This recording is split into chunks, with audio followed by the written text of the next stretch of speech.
Assalamualaikum warahmatullahi wabarakatuh. Muslimin muslimat, para pendengar yang beriman sekalian yang lagi dirahmati Allah. Pada hari yang berbahagia ini terlintas di fikiran saya untuk sama-sama berkongsi akan ilmu ulama-ulama terdahulu, iaitu menekankan kepada perkara rohani berbanding perkara jasmani. Sebagaimana berulang kali kita dengar hadis mengatakan iza solaha jasadul kulluh wa iza falaha jasadul kulluh wa ilahi qalbi. Dalam jasad anak Adam itu ada sebahagian. Jikalau kotor, kotorlah seluruhnya. Jikalau bersih, akan bahagian itu bersihlah seluruhnya, iaitu kolbi kita. Jadi muslim-muslimat, para pendengar yang budiman sekalian, jikalau kita tidak menghayatinya, tidak mengamatinya, tidak mendalaminya, kita tidak akan dapat memahami akan maksud yang tersirat, melainkan sekadar slogan kata. Jadi pada hari ini, pada pagi ini, mari sama-sama kita menghayatinya.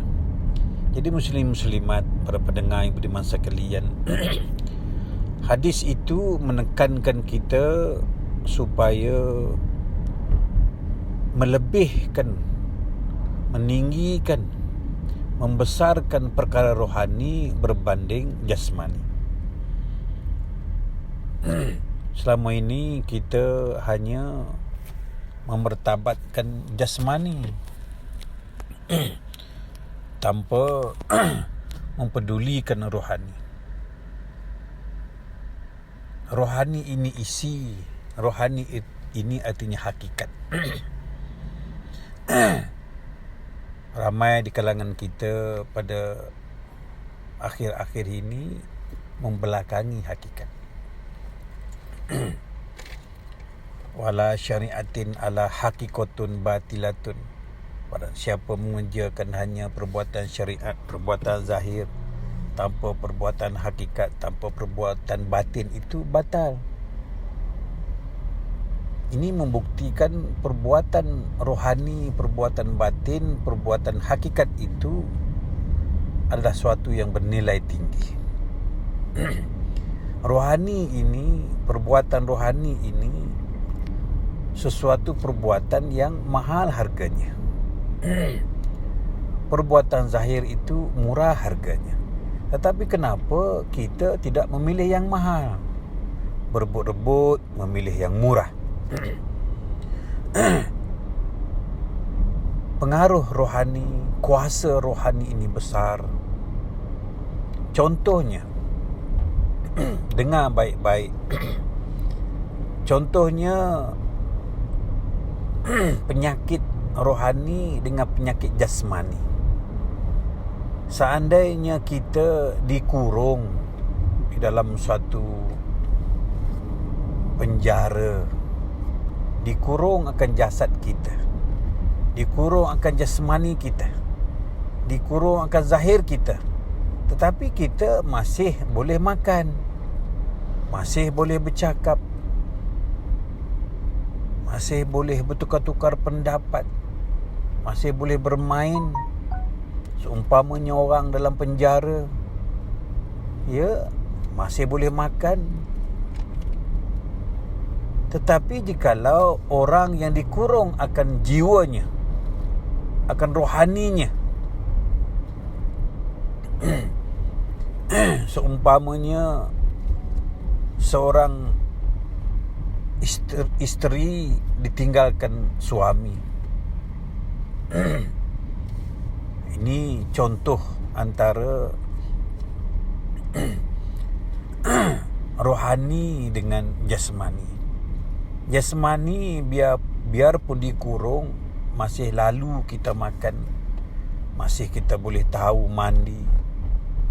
Tetapi jikalau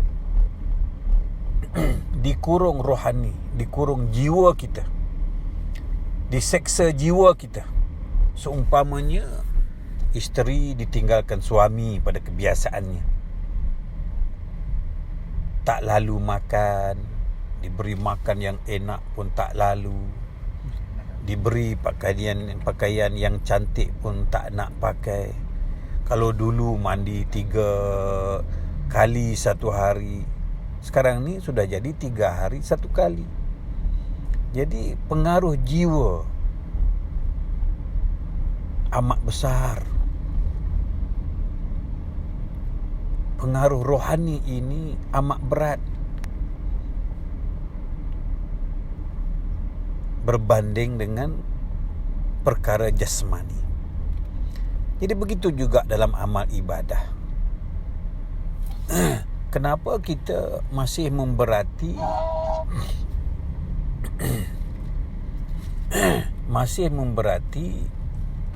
perbuatan-perbuatan zahir, sedangkan perbuatan amal zahir itu murah harganya.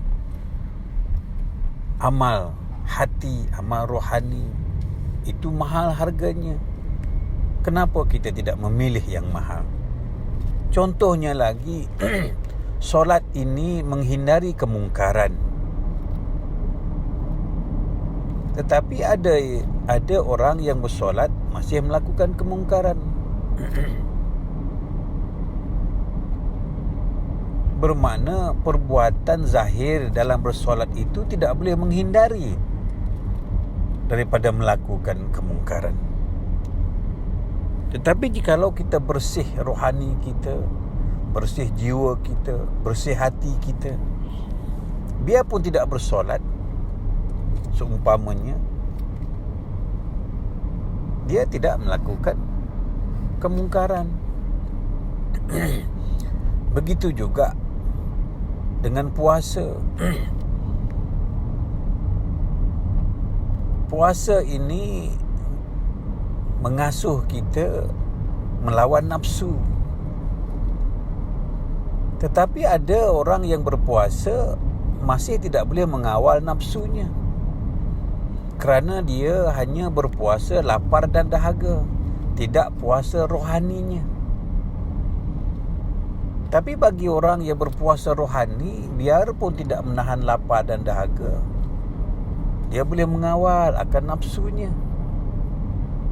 Cuba bayangkan pekerjaan rohani dengan pekerjaan jasmani. Kenapa tuan-tuan memilih memberati jasmani dengan meninggalkan rohani, memberati syariatin dengan meninggalkan hakikatun, memberati ilmu-ilmu zahir, tidak memberati ilmunya batin. Jadi muslim-muslimat, para pendengar yang budiman sekalian, pada hari ini marilah kita sama-sama menghargai rohani kita, menghargai akan ilmu hakikat, ilmu isi. Jangan sahaja melakukan pekerjaan-pekerjaan zahir, pekerjaan syariat dengan meninggalkan hakikat. Oleh itu, mari kita sama-sama bermula pada hari ini, carilah mana yang dikatakan hakikatnya solat, yang boleh menghindari kemurkaan, yang boleh menghindari kemungkaran. Mari kita sama-sama mencari puasa yang sebenar-benar boleh menahan nafsu. Ya, mari pada hari ini kita mencari ilmu hakikat, ilmu makrifat. Mana sebenar-benar solat, solat itu bukan sahaja dengan perbuatan zahirnya. Mana yang dikatakan puasa, hakikat puasa bukan sekadar menahan lapar dan dahaga. Mana yang dikatakan hati, hati bukannya daging yang berada dalam tubuh badan kita. Hati itu kalbu, tempatnya Allah. Mana yang dikatakan kalbu, sehingga kan sebesar-besar Allah boleh duduk dalam hati. Bermakna hati kita lagi besar daripada Allah. Jikalau hati kecil, Allah besar, bagaimana Allah nak duduk? Kerana hati itu rumahnya Allah. Kalbu mukmin baitullah. Kalbu kita itu rumah Allah. Apa yang dikatakan kalbu? Sehingga kan Allah boleh duduk dalam kalbu. Artinya lebih besar daripada Allah. Itu dikatakan rumah. Apa maksud kalbu? Sehingga kan diambil kira oleh Allah itu hatimu. Tempat bertaktanya aku itu hatimu. Tempat tilikan aku itu hatimu. Aku berada dalam hatimu. Apa itu hati? Yang bernama kalbu. Jadi barang siapa nak bersolat, bersolatlah dengan kalbu. Barang siapa nak berpuasa, berpuasalah dengan kalbu. Barang siapa nak bersyahadah, bersyahadah dengan kalbu. Barang siapa nak naik haji, zakat fitrah, kenalah dengan kalbu. Barulah ditilik Allah, baru dipandang Allah. Allah pandang hatimu. Jikalau kita beribadah meninggalkan hati, bagaimana boleh dipandang Allah, dihitung Allah, dikira Allah? Allah mengira, mengambil kira di atas pertimbangan hatimu. Jadi muslim-muslimat pada hari ini, marilah sama-sama kita belajar ilmu hakikat, belajar ilmu makrifat. Kerana dengan ilmu hakikat makrifatlah boleh membawa kita mengenal akan kalbu, mengenal akan hati, dan juga boleh mengenal Allah itu sendiri. Itu saja renungan kita pada hari ini. Mudah-mudahan dengan panduan ini sama-sama kita beramal ibadah dengan menggunakan rohani, dengan menggunakan hati, dengan menggunakan kalbu. Itu yang dikatakan solat itu ada rukun dan ada hukumnya. Rukun hanya 13, dilakukan oleh pekerjaan zahir kita, anggota tujuh kita. Adapun solat ini ada hukumnya. Dalam hukum solat itu ada hukum qalbi, iaitu hati. Kita kena bersolat dengan hati, bersolat dengan kalbu, berdiri dengan kalbu, rukuk sujud dengan kalbu.